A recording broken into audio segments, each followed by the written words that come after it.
सरकार को कुछ ऐसी व्यवस्था करनी चाहिए कि सरकारी कोष पर भार ना पड़े और जातीय जनगणना भी हो जाए।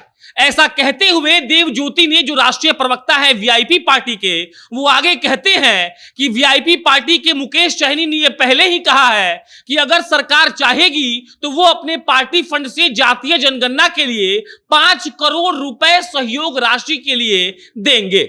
जो देव ज्योति ने यह भी कहा कि मुकेश सहनी की पार्टी और खुद मुकेश सहनी बहुत पहले से ये चाहते हैं कि जातीय जनगणना कराई जाए, और इसीलिए जब ऐसा अनुमान लगाया गया है कि 500 करोड़ रुपए जातीय जनगणना में खर्च होंगे तो मुकेश सहनी अपने पार्टी फंड के तरफ से 5 करोड़ रुपए देने के लिए तैयार हैं। देव ज्योति ये भी कहते हैं कि जिसको जिसको ऐसा लग रहा है कि 500 करोड़ रुपए में जातीय जनगणना संपन्न हो जाएगी, वो ये बात जान ले कि ये आंकड़ा बढ़कर 2000 करोड़ रुपए का भी हो सकता है।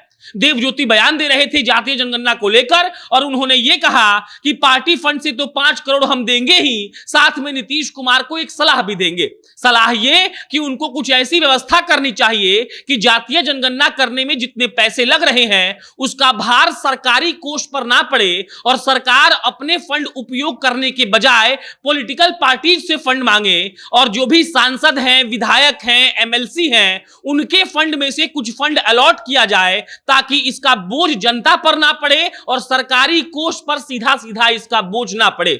आप समझिए इस बात को कि जब से इस बात की मान्यता मिल गई है, इस बात का अनाउंसमेंट कर दिया गया है कि बिहार में जातीय जनगणना होगी, बिहार में रहने वाले सारे संप्रदाय और धर्म के लोगों की जाति के अनुसार उनको गिना जाएगा, तब से एक सवाल घूम रहा है कि जो 500 करोड़ रुपया लगेगा वो कहां से आएगा।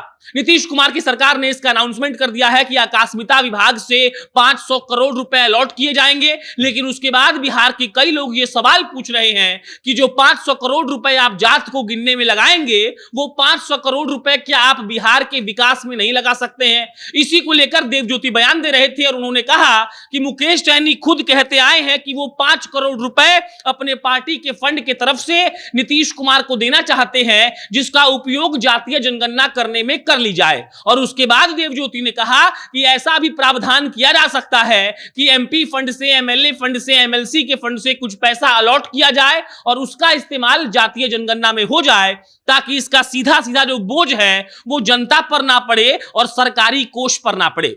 जातीय जनगणना को लेकर बिहार में माहौल एकदम गर्म है। सारी पॉलिटिकल पार्टियों ने ऑल पार्टी मीटिंग बुलाई थी, नीतीश कुमार इसकी अध्यक्षता कर रहे थे, और उसके बाद यह निर्णय लिया गया कि जातीय जनगणना होगी और जात के हिसाब से सबको गिना जाएगा। उसके बाद यह अनाउंसमेंट हुआ कि इसमें तकरीबन 9 महीने का समय लगेगा, और सरकार ने एक डेट भी रख लिया कि फरवरी 2023 के पहले जातीय जनगणना समाप्त कर ली जाएगी। और उसके बाद यह पता चला कि उसमें 500 करोड़ रुपए लगेंगे, और उसके बाद सरकार ने कह भी दिया कि 500 करोड़ रुपए दिया जाएगा। इसके पहले क्या हुआ था ये भी आप जानते हैं। नीतीश कुमार के पास तेजस्वी यादव उनसे मिलने गए थे, और तेजस्वी यादव उससे पहले उनको अल्टीमेटम दे रहे थे कि अगर आप जातीय जनगणना नहीं करवाइएगा तो हम पटना से दिल्ली दौड़कर चल जाएंगे, माफ कर दीजिएगा, बोले थे पैदल जाएंगे। और उसके बाद नीतीश कुमार ने उनको मिलने बुलाया, 1.25 घंटे की बातचीत हुई, तब सर्वदलीय बैठक बुलाया गया।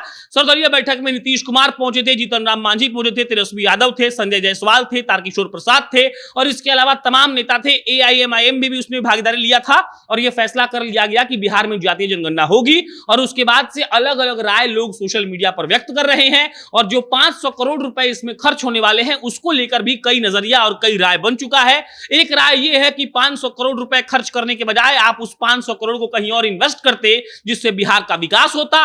एक राय यह है कि 500 करोड़ रुपए खर्च करना जायज है, क्योंकि जातियों के हिसाब से जनगणना होगी तो यह मालूम चलेगा कि कौन से जात के लोग कितने हैं, और जितनी उनकी भागीदारी होगी उतनी उनकी राजनीतिक या फिर शैक्षणिक या कोई भी हिस्सेदारी कह लीजिए वो होगी। और इस लिहाज से अभी बिहार की राजनीति जातीय जनगणना पर थमी हुई है। लोग ये डिस्कस कर रहे हैं कि जात गिनने से क्या बिहार विकसित हो जाएगा। लोग ये बातचीत कर रहे हैं कि जात गिनने के बाद क्या वो सारी जो समस्याएं हैं उसका समाधान निकल जाएगा।